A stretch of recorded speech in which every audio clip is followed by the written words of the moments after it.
But first, the midterms. Let's welcome in Sam Nelson, Political Chair, Political Science Department at the University of Toledo. Sam, it's great to see you. Thanks for coming in. We heard from you over the course of the campaign a little bit. Our reporters have come out and talked to you, and we talked to you shortly after Donald Trump was elected a couple of years ago. So, midterm elections, what was ballyhooed as this blue wave, and as you watched it Tuesday night, Sam, did you really think that, did it go according to maybe your prognostications? Well, as I was sitting there watching, the first couple hours didn't look like a blue wave. We had a lot of results from the southeast, from Florida, Georgia, places like that. We knew there'd be a lot of close elections. You're having anything that looks like a wave election when you're flipping seats. A lot of those are nail biters. We've got weeks of recounts, Senate. As we sit here on Sunday morning, come to the votes, right? Yeah. I mean, in Mississippi runoff won't be till after Thanksgiving. So we won't know for certain the composition of the Senate for weeks. And so initially it didn't look like a big blue wave, and even Wednesday morning it didn't necessarily look like that, but now it does, because as the races that had late ballots, mail ballots, things like that coming in, California, almost all vote by mail. They'll be counting for weeks. As those started to come in, now Democrats are looking at a pickup of 36, 37, 38 seats. That's the most for what them. was anticipated going in, right? That was very much in line with projections, but that's the most that they've picked up since 1974, the Watergate midterm election, as a reaction to Nixon and Watergate. So that's actually a lot of seats. Popular vote for House, they're looking at doing better than the Republicans did in 2010, which everybody regards as a massive wave election, better than they did the Democrats did in 2006. So these are big numbers. Okay. So what some thought was the purple puddle Tuesday night or Wednesday morning has begun to shift now, more towards this wave that we're talking about. As we get more information. The problem is the narratives tend to solidify immediately, or Wednesday morning papers. We start to get headlines, and then that's what we stick with, or the exit polls. But the true story develops over time, especially with very close elections. Jeff Smith and Dr. Melissa Miller will talk more about what happened in Ohio, and I just want to get your comments real briefly on the polls show that Richard Cordray was up 2 to 3 points, that Sherrod Brown would win by double digits. Sherrod Brown won, not by double digits, and Mike DeWine won this race pretty convincingly by 4 points and kind of flipped what the pollsters had said. So what were your impressions of what happened in Ohio? The Republicans keep the hammer. Well, I think pollsters and other observers are still thinking about Ohio as a purple state, one that has more of a mix between Democrats and Republicans. Maybe it's not purple anymore. Maybe it's a red state. I mean, we don't know for sure. It takes a couple of elections, but there may be more Republicans in Ohio than we think. Also, if you look at they have the State House now for how many years? Right. Well, on statewide races, it's always been 28 out of 32 years for the governor. Statewide national elections have been a little different. I mean, Sherrod Brown is one of the most progressive members of the Senate, and he's doing fine. 3 elections. I think another thing is that one of the big factors in this election was things like age of voters. Education level of voters, and Ohio's a little bit older and a little bit less college educated than some other states that we were looking at, and maybe that factored into results. Okay, and I mentioned that Americans in waves or droves, whatever you want to call it, exercised their right on Tuesday. Was it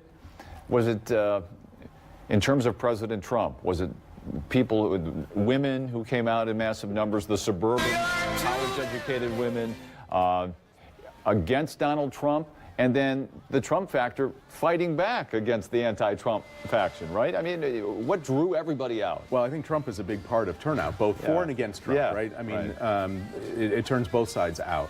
I think you saw a much higher turnout of young people under 30, who don't turn out in large numbers normally in midterm elections. They did turn out pretty strong in this one.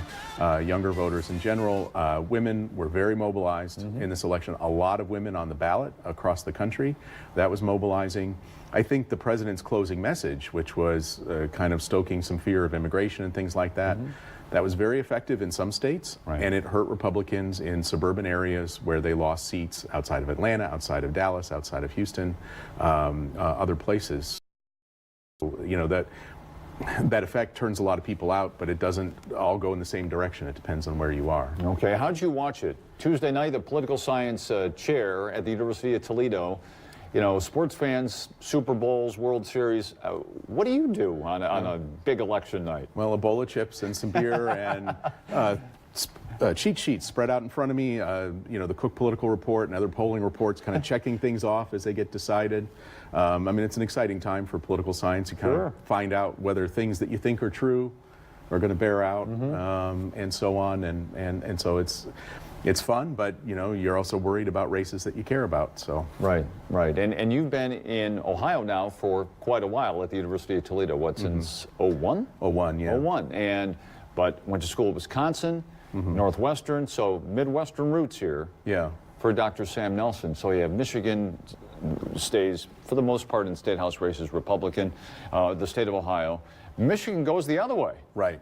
Absolutely the other way. Right. Speak to that. Well, yeah, Michigan and Ohio went opposite directions. Yeah. And the three states that are key in the 2016 election, Pennsylvania, Michigan, Wisconsin, they 7 out of the 8 statewide races, governor and senator in those states, went to Democrats. So they did very well. Hillary Clinton failed in 2016. Right, just didn't quite get over the top. And that tells you a lot about, I mean, I don't want to talk about 2020 yet, but everybody's thinking about it. Well, it's on my list of questions here. So, you know, it's there, but it also, areas that went for Trump didn't go for him or the Republican Party this week. And I think that's telling in terms of looking at this election as a referendum on Trump or Trumpism.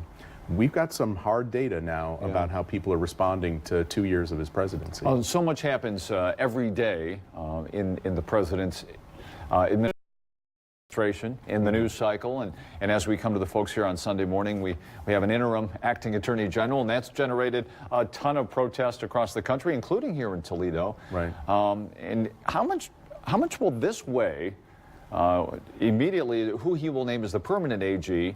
We got the Mueller investigation, the Mueller probe, and then going forward to 2020. How much will this weigh on the election? Is, you know, 2 years away now? Well, there's a couple of key things. Democrats taking control of the House of Representatives means they have all the investigation powers of the House of Representatives. They have the gavel and subpoena power. So they can get into things that Republicans had not wanted to look at. They can turn over rocks that Republicans didn't want to turn over.